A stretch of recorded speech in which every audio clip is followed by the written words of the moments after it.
So, while watching out, let's see. Massacre. Dark. No, okay, so that's 1. I think you can only get like 7. Ambient. Yeah, okay, there we go. So... Dang it. That's 2. I'm guessing trying to pick... Yeah. Try to pick, like, words that are deep and... What is it? Like, what's the word? Nope.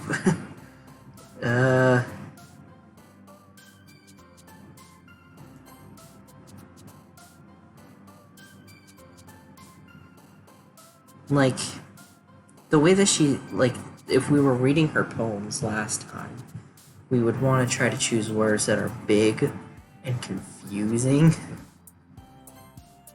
Like these. Because I don't even know how to say some of these. Vivacious.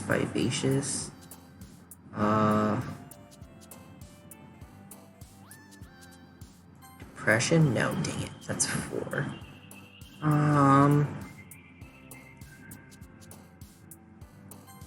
Okay, there we go. Inferno, yes. So yeah, definitely whatever we choose, it's whatever one we're getting close to. So I need to get the rest of these pretty much correct, I think. Disarray. Heaven Sent. Tenacious. Philosophy. Incongruent. Tragedy? No, dang it. And then... Entropy. Okay. Let's see what I did. Because I think this is how we'll go through and see how close we got to these... to her. Another day passes. And... it's time for the club meeting already. I've gotten a little more comfortable here over the past couple of days. Entering the club room, the usual scene greets me. Hi, Corona. Yo, Sayori. Who says yo? I mean, okay, I say it, but... Looks like you're in a good mood today. Hehe. I'm still not used to you being in the club, that's all. I see. That's a pretty simple thing to get you in a good mood. But I guess it's always the simple things with you anyway. Speaking of which, I'm kinda hungry. Will you come with me to buy a snack? No thanks. That's not like you at all. I have my reasons. Why don't we take a look at your purse, Yuri? Why that all of a sudden? No reason, really. I just wanted to look at it. Sayori nervously retrieved her coin purse. She fumbles with the latch and gets it open. Then, she turns it upside down and lets its contents spill on the desk. Only 2 small coins fall out. I knew it. I can see right through you, Sayori. That's not fair. How did you even know? It's simple. If you had enough money in the first place, you would have bought a snack before coming to the club room. So either you're not hungry and want an excuse to take a walk, or you plan to conveniently forget that you spent all your money so that I would lend you some. But there's one more thing. You're always hungry. And so that only leaves one option. Wah! I give up. Don't make me feel guilty. If you feel guilty, that means you deserve to feel guilty. Yuri suddenly giggles. I didn't notice that she was listening in. And her face is in her book, as always. I wasn't listening or anything. It was just something in my book. Yuri, Tell Corona to let me borrow some money. That's... Don't get me involved like that, Sayori. Besides, you should only buy what you can responsibly afford. And frankly, after pulling a mischievous little stunt like that, your suffering is fair enough retribution. Ah, did I just... I didn't mean that. I got too absorbed into my book. Ooh.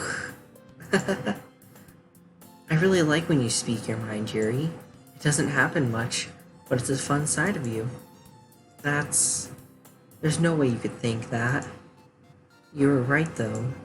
I did something bad and now I have to accept the retribution. That. Still, coming from you, Sayori, I guess there's a little devil inside all of us, isn't there? Don't let her fool you. Sayori knows exactly what she's doing. After all, she told you guys she was bringing me to the club before she even told me. But you wouldn't have come if there weren't if it weren't for the cupcakes. So I had to trick Natsuki into making them. Come on, give me more credit than that, Sayori. Full whack. We hit her in the head, I'm guessing. Yeah, out of nowhere, something smacks Sayori in the face and tumbles onto the desk. Ow. What was... A cookie? Sure enough, it's a giant cookie wrapped in plastic. Sayori glances around. Is this a miracle? It's because I paid my restitution. Retribution. Actually, that one almost worked. I was just gonna give it to you, but then I heard you blab about the cupcakes. It was totally worth seeing your reaction, though. Natsuki, that's so nice of you. I'm so happy. She hit you in the face with a cookie. How is that nice? Sayori hugs the cookie. Jeez, just eat it. Sayori rapidly tears open the wrapper and takes a huge bite. So good. She suddenly claps her hands over her mouth. I bit my tongue. You're going through a lot just over one cookie. Natsuki takes a bite of her own cookie. Ah, yours looks really good too. Can I try it? Jeez, beggars can't be choosers. But yours is chocolate. Yeah, why do you think I gave you that one? Fine. Still, I'm really happy that you shared this one with me. Sayori gets out of her seat and goes behind Natsuki and then wraps her arms around her. Ah, jeez. I get it. Cookie still in hand, Natsuki reaches up to nudge Sayori off her. She suddenly leans down and takes a bite out of Natsuki's cookie. Hey! Did you seriously just do that? With mouth full, Sayori trots away to safety. Yuri and I laugh as well. Jeez, you're such a kid sometimes. Monica, can't you tell Sayori... Natsuki glances around. Monica isn't in the club room. Ugh, where's Monica anyway? Good question. Have you any of you heard anything about her being late today? Not me. Yeah, I haven't either. That's a bit unusual. I hope she's okay. Of course she's okay. She probably just had something to do today. She's pretty popular after all. You don't think she has a... I wouldn't be surprised. She's probably more desirable than all of us combined. That's true. Excuse me? Suddenly the door swings open. Sorry, I'm super sorry. Ah, there you are. I didn't mean to be late. I hope you guys weren't worried or anything. Monica chose the club over her boyfriend after all. You're so strong-willed. But boyfriend? What on earth are you talking about? Monica quizzically glances at me. Ah, never mind that. What held you up anyway? Ah, Well, my last period today was study hall. To be honest, I kind of just lost track of time. That makes no sense, though. You would have heard the bell ring at least. Must have not heard it since I was practicing piano. Piano? I wasn't aware you played music as well, Monica. I don't really. I kind of just started recently. I've always wanted to learn piano. That's so cool. You should play something for us, Monica. That's... Monica looks at me. Maybe once I get a little better, I will. Yay! That sounds cool. I'd also look forward to it. Is that so? In that case, I won't let you down, Corona. Monica smiles sweetly. I didn't mean any pressure or anything like that. Don't worry. I've been practicing a whole lot recently. And I'd really love the chance to share once I'm ready. I see. In that case, best of luck. Thanks. So I didn't miss anything, did I? Not really. I chose to leave out Sayori's mischievous escapade. I'm sure Natsuki will end up complaining to her anyway. It looks like everyone has already settled down. Sayori somehow already finished her entire cookie. Yuri is back to her book, and Natsuki disappeared into the closet. Hey, Yuri. Eh? Ah. I suddenly noticed that Yuri is reading a different book from the one we've been reading together. Sorry, I didn't mean to interrupt. No. I was kind of just waiting for you. If that's the case, why don't we go ahead and get started? Yes, let's. Actually, I have a request. Do you mind if I make some tea first? Not at all. Thanks very much. If there's one thing that can make my reading time here any better, it's a nice cup of tea. Not to mention for yourself as well. Yuri stands up and makes her way to the closet. I follow and watch as she retrieves a small water pitcher from the shelf, the kind with a filter inside. Can you hold this for a second? Sure. Yuri hands me the water pitcher and also fetches an electric kettle. I'm going to plug this in at the teacher's desk and then we'll go get some water. She walks past me and sets the kettle down on the teacher's desk. I simply watch her movements. To my surprise, the way she moves really contrasts her speaking mannerisms. Especially because of her long legs, Yuri appears elegant and methodical. I don't ever know how to say that word. Okay, may I have the water pitcher? Thanks, I'll be right back. I might as well walk with you. Yeah, why not? Shall we go then? Yeah. Where are you two off to? We're just... Yuri was gonna go make some tea, so... I suddenly realized how weird it sounds to explain this to Monica. We're just filling the water pitcher. Okay. Sorry, I was just a bit curious. That's a kind of a one-person job, isn't it? That's... Monica, please mind your own business for once. Or do you want to tell me there's something wrong with helping involve Corona in club activities? My mouth gapes. I suppose there's nothing wrong with that. Then let's go, Corona. Yuri quickly exits the room and I follow. Once in the hallway, she suddenly puts her forehead against the wall. I spoke without thinking. How could I say something like that? Yuri, something about the way she said that. It made me feel so irritated. What's wrong with me? No, Yuri, I think you did the right thing. I wasn't expecting it, but it's also not right for Monica to judge people like that. Corona, how come even when I do something bad, you're being nice to me? Because nothing that you do is as bad as you make it seem in your head. Nobody's perfect.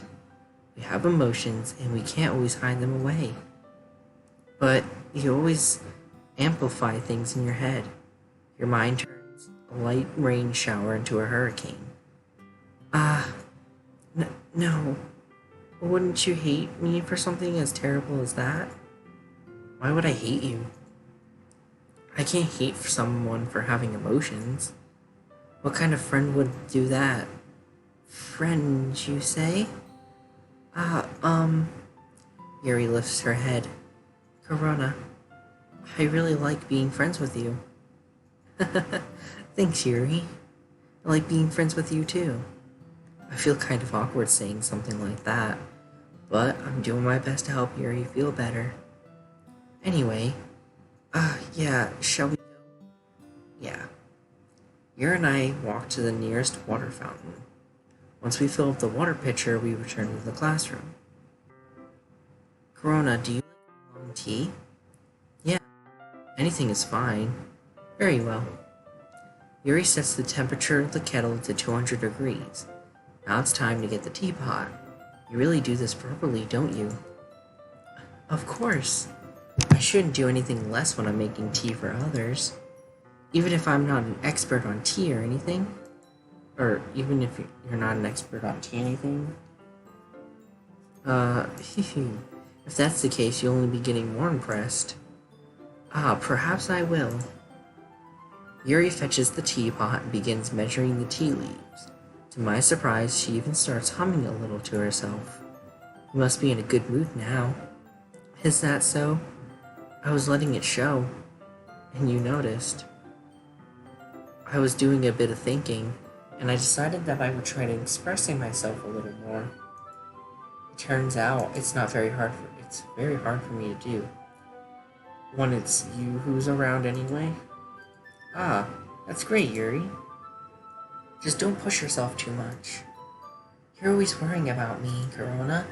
It's very endearing. Heck yeah, we're getting closer to her. We gotta win her over. She's best girl. And every other opinion that says Monica's best girl isn't wrong. Or any of the others. Yuri wasn't kidding. I don't even know if I can keep up with all of this. I watch Yuri pour a cup of tea for each of us. I have another request. Do you mind if we sit on the floor today? Now, why's that? It's a little easier on my back. I can read with my back against the wall rather than bending over at my desk. Sorry, I didn't realize. No worries. I just have back pain fairly regularly, so I do my best to manage it. Is that so? Wonder why that is. It's most likely because of your posture, right? Always hunched over like that while reading. Yes, I have terrible reading posture. So that's why we should have sit on the floor. Fair enough. I'll go ahead and get the book. I retrieved the book from my bag. I have some chocolate as well. It's a bag of small chocolate candies that I kept hidden from Sayori's candy radar. I take it since it'll go well with the tea. Yuri and I sit together against the wall, teacups at our sides. As if in sync, we assume the same reading position as last time, each holding one half of the book. Except this time, our bodies are even closer to each other. I can't see too well. Yuri slides closer until our shoulders are touching. How am I supposed to focus on reading like this? Yuri's always kinda cute, but when she's being less apprehensive, it's almost more than I can handle. Your teacup. Yuri hands me my teacup. Holding it with my hand that's not holding a book, I end up in a position that makes it even harder to focus. Because now I need to worry about making sure I don't accidentally touch her chest. Meanwhile, Yuri hasn't noticed a single thing. She wears her intense reading expression, and I can only presume the world around her has faded away. The bookworms. I use all of my willpower to focus on reading. After a few minutes, I finally manage to relax a little. I put the teacup between my legs and fumble with the chocolate wrapper. Sorry. I briefly let go of the book to finish opening the wrapper. You can have as much as you want. Ah, that's okay, I won't take any. Are you sure? Well, if I touch it, then I might get smudges on the page. Ah, you're right. Didn't even think about that. My bad. No need to apologize. Feed her the chocolate. I'll hold the book, okay? Are you sure? Of course. The beauty. Yuri opens the book with both hands. She holds it so that I don't have any harder of a time reading it from it. But as a result, her left arm is practically resting on top of my leg. Well, in that case, Yuri's already totally focused on reading again. I take a chocolate candy and pop it into my mouth. Then I take another chocolate and hold it up to Yuri. She doesn't even look away from the book. She simply parts her lips as if this situation was completely natural. But that means I can't stop here. I apprehensively place the chocolate in her mouth. Just like that, Yuri closes her lips over it. Yuri's expression suddenly breaks. Did I just... Yuri looks at me as she needs to confirm what just happened. Corona. Sorry. I guess I shouldn't have done that. Well, you were just helping. That's something that friends do, right? I mean, not really in this kind of context, but yeah, that's all it was. Yeah. Then you don't need to stop or anything. I see. The situation has gotten really tense. Yuri tries to return to the book, but I can tell just by her expression that she can't even focus now. My heart is pounding. I nervously take another chocolate between my fingers, but this time Yuri's eyes meet mine. How did it even come to this? Yuri doesn't even avert her gaze. I notice her chest rising and falling to the rhythm of her breaths. I raise my arm. Just like before, Yuri parts her lips, but it's different this time. I take the chocolate and place it in her mouth. I feel her hot breath on my fingers. Of course she would ruin it. Okay, everyone. Yuri jolts back. It's time to share poems. Corona, you can help Yuri put away the tea stuff, right? Yeah, of course. Okay, thanks. The spell is abruptly broken. I'll take care of the cups. Yeah. Yuri picks up the teacups from the floor. I pick up the bag of chocolates. In the end, we hastily clean up without so much of a word between us. I get the feeling this is something neither of us will have the courage to bring up. Yeah. Of course, I want to show my poem to Yuri first, because I love seeing her reaction, and also I literally wrote the poem for her. Let's see what you've written for today. Yuri stares at the poem with a surprised expression on her face. Do you like it? Corona, this one might be even better than yesterday's. How did you pick up on this so quickly? Just yesterday I was telling you the kind of techniques worth practicing. Maybe that's why. You did a good job explaining. I really wanted to try giving it more imagery. Yuri visibly swallows. Even her hands appear sweaty. I'm not used to this. Used to what? I don't know. It's fine, take your time. Yuri breathes and collects her thoughts. I know that Yuri likes to think before she speaks, so I offer that patience to her. Yeah, just being appreciated like this, I guess. It probably sounds really stupid, but seeing someone motivated by my writing, it just makes me really happy. Are you saying you never shared your writing before? Yuri nods. Really? I don't believe it. I really only write for myself. And besides, People would just laugh at me. Do you really think that? Again, Yuri nods. Huh. Even your close friends? Yuri doesn't respond to that.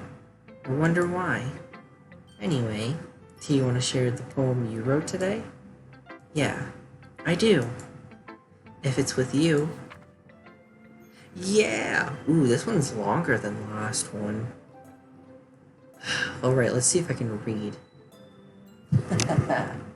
Okay.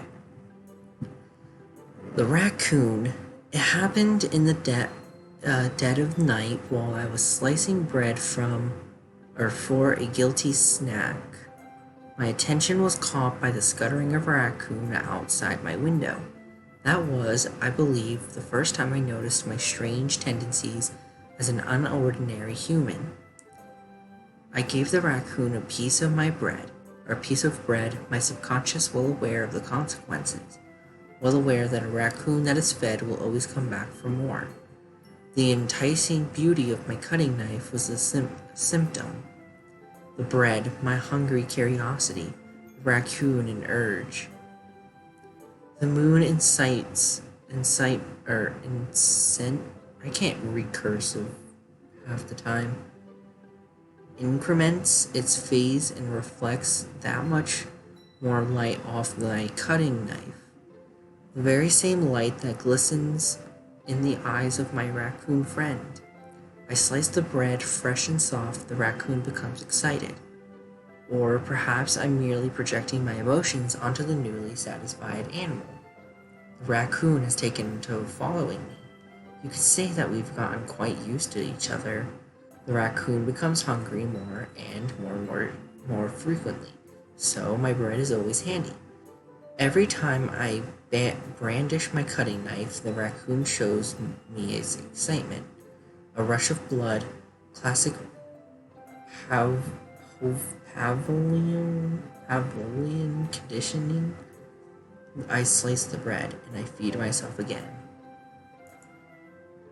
Interesting. I was a little more daring with this one than yesterday's. I can see that it's a lot more metaphorical. I don't know if it's my fault, but I can't begin to imagine what this poem is about. You and me both, me. That's right. It's a bit closer to my preferred writing style, using the poem as a canvas to express vivid imagery and conveying emotions through them. Yeah, if I take it at face value, then I can't even figure out what it's supposed to mean. Well, I think it's a little something that different people can relate to in their own way. I wanted to express the way it feels for me to indulge in my more unusual hobbies. It's those sort of things that I'm usually forced to keep to myself. So, I sometimes enjoy writing about them.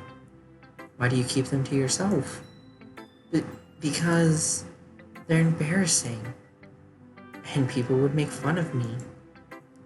Don't you have anything like that, Corona? Well, yeah, I guess I do.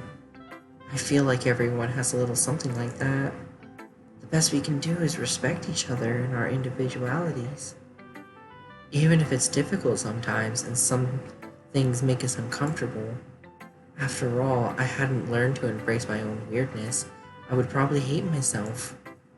I might be ranting a little now, but I'm glad that you're a good listener. You're good at a lot of things. Writing, listening. There really aren't many people like you, Karama.